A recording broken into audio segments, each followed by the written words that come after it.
Party ఫిరాయింపులకు పాల్పడితే చట్టం చాలా క్లియర్గా ఉంది. మే 2023లో సుప్రీంకోర్టుకు సంబంధించిన రాజ్యాంగ ధర్మాసనం కూడా స్పష్టంగా తీర్పిచ్చింది. కాబట్టి తప్పకుండా హైకోర్టులో ఫలితం వస్తుందని నేనైతే ఆశాభావంతో ఉన్నా. అదేవిధంగా మిగతా ఎమ్మెల్యేల మీద కూడా కొంతమంది మీద, 3 మీద వేసినాం ఇక్కడ హైకోర్టులో. మన కడియం శ్రీహరి గారు, అదేవిధంగా దానం నాగేందర్ గారు, తెల్లం వెంకట్రావు గారు, 3 మీద ఆల్రెడీ హైకోర్టులో తీర్పు రిజర్వ్ ఉంది.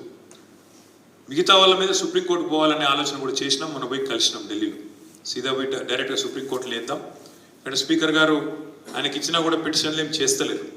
కాబట్టి స్పీకర్ గారు జాప్యం చేస్తున్న విధానం కానీ, స్పీకర్ గారు కావాలని రాజకీయ పక్షపాత వైఖరి ఏదైతే అవలంబిస్తున్నారో వీటన్నిటి మీద అవసరమైతే నేరుగా సుప్రీంకోర్టుకి పోవాలనే నిర్ణయం కూడా తీసుకున్నాము. తప్పకుండా మీరు అది కూడా తొందరలోనే చూస్తారు. అందుకే ఒక మంచి శుభారంభం. స్టేషన్ గన్పూర్లో మంచి నాయకులు ఎవరైతే గతంలో దూరమైనారో తిరిగి రావడం, నాకు తెలిసి అయితే గన్పూర్లో విజయ డంకా మోగించడానికి ఇది మంచి ముందడుగని మనస్ఫూర్తిగా. రెండవది, కాలం చూస్తుంటేనే అయిపోతుంది, టైము తెలియకుండానే అయిపోతుంది. సరే, మనం పోయిన డిసెంబర్లో ఓడిపోయాం. డిసెంబర్ 3 నాడు ఫలితం వచ్చింది, మనం ఓడిపోయినాం. కొద్ది స్వల్ప తేడాతో ఓడిపోయినాం. పెద్ద మనకేదో శరాఘాతం లాగా పేద తలగకూడని దెబ్బేదో మనకేం తలగలేదు.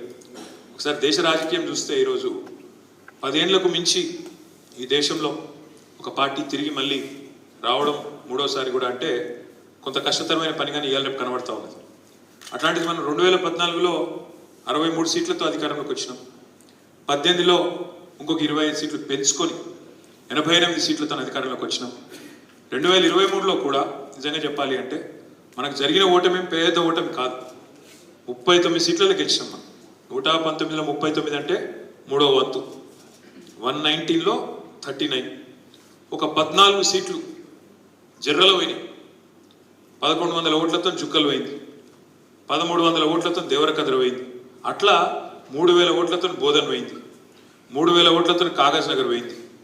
3000 ఓట్లతోనే ఆదిలాబాద్ పోయింది. అట్లా 5000, 6000 లోపల పోయినాయి. 14 సీట్లు ఉన్నాయి. అందులో మనం దబ్బర సగం గెలిచినా ఇలా కథ వేరే ఉంటుండే. దాని గురించి ఇప్పుడు అనుకోని లాభం లేదు, ఒలికిపోయిన పాలు కానీ అయిపోయింది. అయ్యో ఏమో జరిగిపోయిందని మనల్ని కొంతమంది బాధపడ్డారు, కొంతమంది బేజారైనరు, కొంతమంది ఆగమైనరు, కొంతమంది కాట కలిసింది. ఈ లోపల పార్లమెంట్ ఎలక్షన్ వచ్చింది. పార్లమెంట్ ఎలక్షన్ ఎందుకో ఈసారి మొత్తం మీరు ఒక్కసారి ఆలోచిస్తే జాగ్రత్తగా, దేశవ్యాప్తంగా ఒకటే ట్రెండ్ ఉన్నది, కిందికి వెళ్ళి మీద దాకా. ఏం జరిగింది పార్లమెంట్లో?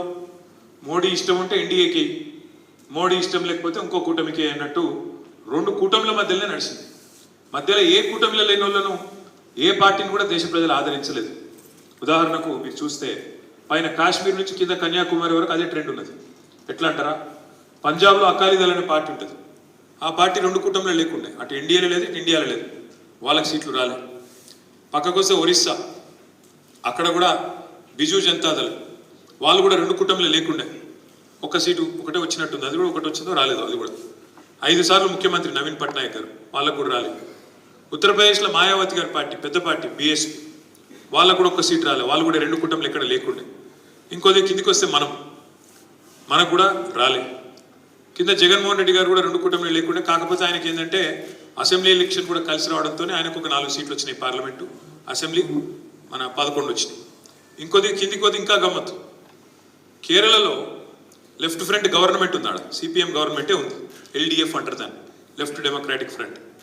ఎక్కడైతే కేరళలో వాళ్ళ గవర్నమెంట్ ఉందో, ఎక్కడైతే కేరళలో సిపిఎం పార్టీ నాయకత్వం వహిస్తుందో ఆ గవర్నమెంట్కు, ఆ కేరళలోనేమో వాళ్ళు కూటమిలో లేరు, ఇండియా కూటమిలో చేరలే. వాళ్ళు చేరకపోతే అసలు కేరళలో వాళ్ళకి సీటే రాలేదు. 20 సీట్లలో 1 సీటు కూడా రాలేదు.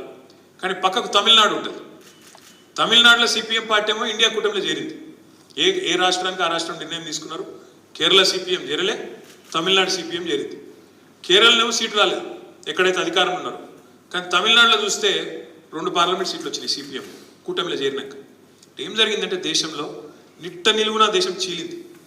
294 ఒక దిక్కు, 239 ఒక దిక్కు వచ్చినాయి. మధ్యలో ఏ కూటమిలో లేని వాళ్ళు కేవలం 18 సీట్లే వచ్చినాయి. కాబట్టి మనం ఏదో పెద్ద బాధపడిపోయి ఏదో మనకేదో పెద్ద దెబ్బ తగిలింది బాధపడవలసిన అవసరం కానీ, భయపడవలసిన అవసరం కానీ ఎంత మాత్రం లేదు.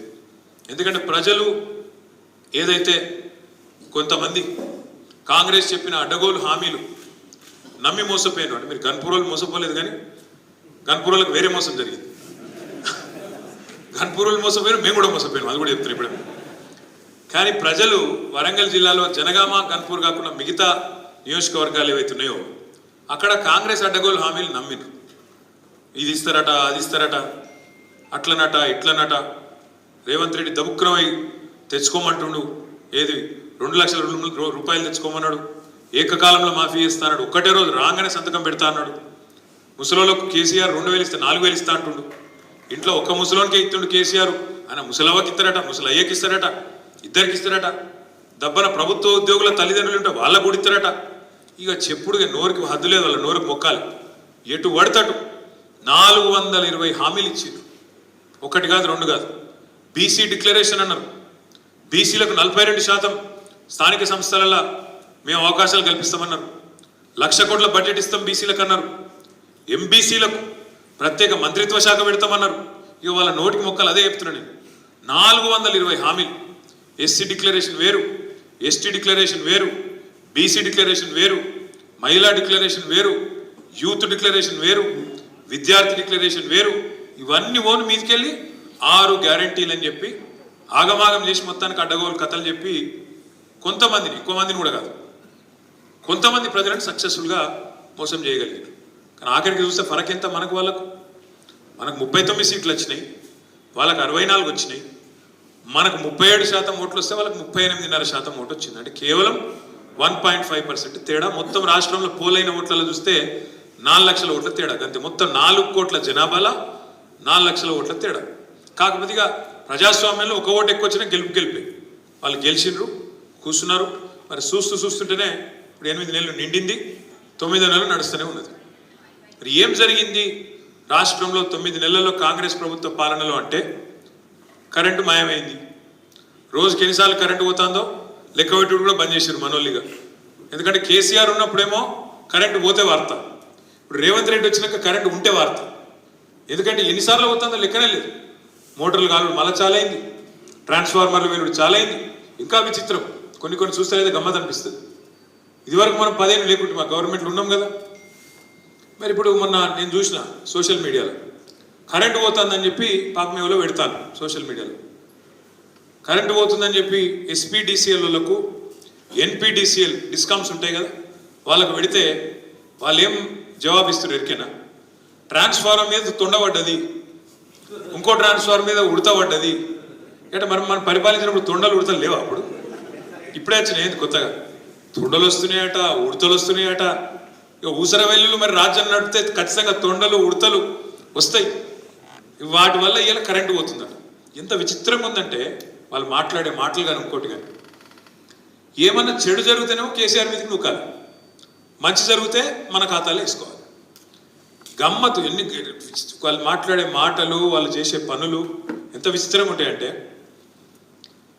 ఉద్యోగాలు 30,000 ఉద్యోగాలు ఇచ్చినా అంటాడు రేవంత్ రెడ్డి సిగ్గు లేకుండా. ఇవాళ కూడా చెప్పాడు మళ్ళా స్వతంత్ర దినోత్సవం ఉపన్యాసంలో 30,000 ఉద్యోగాలు ఇచ్చినాయని అంటాడు.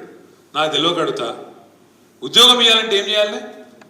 మొదలు నోటిఫికేషన్ ఇవ్వాలి, అటెంక పరీక్ష పెట్టాలి, పరీక్ష పాస్ అయినాక మళ్ళీ అవసరమైతే ఇంటర్వ్యూ పెట్టాలి.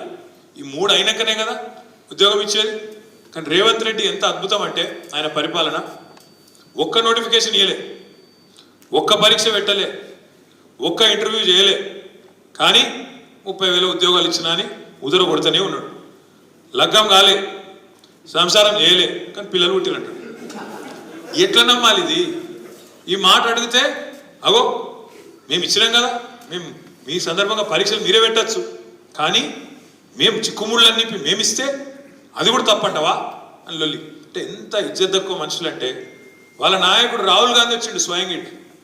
ఈయన చెప్తే నమ్మేటట్టు లేరని చెప్పి రాహుల్ గాంధీని తెచ్చి అశోక్ నగర్కి తీసుకుపోయి ఆడ చెప్పించిండ్రు 2 లక్షల ఉద్యోగాలు ఇస్తాం మొదటి సంవత్సరంలోనే తెలంగాణ యువతకు 2 లక్షల ఉద్యోగాలు ఇస్తామన్నాడు. 2 ఉద్యోగాలు ఇచ్చిండా కనీసం? 2 ఉద్యోగాలు ఇచ్చిండా కనీసం? 2 నిరుద్యోగులు మాత్రం ఉద్యోగాలు సంపాదించుకున్నారు. రాహుల్ గాంధీకి ఉద్యోగం లేకుండే, ఇప్పుడు ఆయన ప్రతిపక్ష నాయకుడు అయ్యాడు. రేవంత్ రెడ్డికి ఉద్యోగం లేకుండే, ఆయన ముఖ్యమంత్రి అయ్యాడు. కేసీఆర్ ఉద్యోగం ఊడగొడితేనే మీకు ఉద్యోగాలు ఇస్తాయని నమ్మవలికి. మరి ఏమాయి వచ్చినాయి ఆ ఉద్యోగాలు? అందుకే తెలంగాణ యువత ఇప్పుడిప్పుడే తెలుసుకుంటున్నది, అచ్చా వీళ్ళు ఇంత మోసగాళ్ళ, ఇంత అన్యాయం చేస్తారా, అని చెప్పి ఇలా తెలంగాణ యువత మరల పడుతున్నది. మీరు చూస్తున్నారు, మొన్న అసెంబ్లీకి వచ్చిండ్రు, తర్వాత అశోక్ నగర్లో లొల్లైంది, దిల్సుఖ్ నగర్లో లొల్లైంది, రాష్ట్రమంతలో లొల్లైతున్నాయి. ఎందుకంటే 2 లక్షల ఉద్యోగాల ముచ్చట బోగస్ అనే మాట తెలంగాణ యువతకు అర్థమవుతున్నది, అర్థమైంది. ఇక మిగిలింది 3 నెలల. మరి 3 నెలల 2 లక్షల ఉద్యోగాలు ఎడికెళ్ళాలి రేవంత్ రెడ్డి? అందుకే మన అసెంబ్లీలో కొత్త దందా చాలు చేసిండు, జాబ్ క్యాలెండర్ ఒకటి తీసిండు. మేము పరిశాన్ అవుతుంది. జాబ్ క్యాలెండర్ అంటే మరి చర్చ ఉండాలి కదా. 2 లక్షల ఉద్యోగాల సంగతి ఏంటి అంటే ఆయనతో బట్టిగారు లేచిండ్రు, ఏదో చదివిండు, అవతల పడ్డాడు.